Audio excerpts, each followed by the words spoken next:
আমার এবং বিএনপির কাছে জানতে চাই, মনোরঞ্জন নিয়ে আপনাদের এত চিন্তা, দক্ষিণপন্থীদের নিয়ে আপনাদের এত চিন্তা, ইসলামপন্থীদের নিয়ে আপনাদের এত চিন্তা, রোহিঙ্গাকে নিয়ে আপনাদের এত চিন্তা নয় কেন?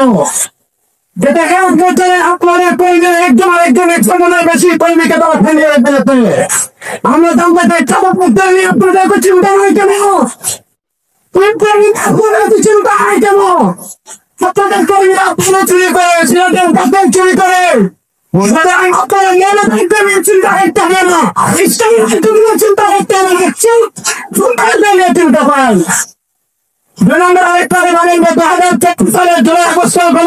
মাধ্যমে আমরা ভারতের আধিপত্য রাষ্ট্র পরাজিত করেছি।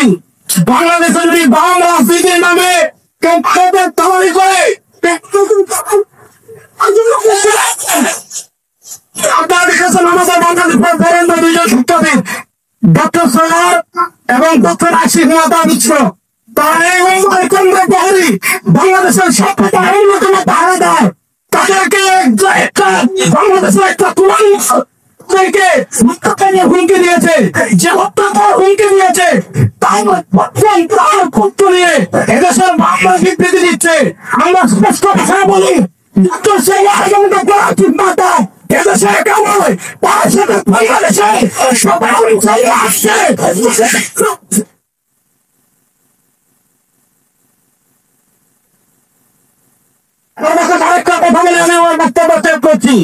আমরা যে নিয়তে তাহাজ্জুদ পড়ি, ওই নিয়তে ইসলামী আন্দোলন করি।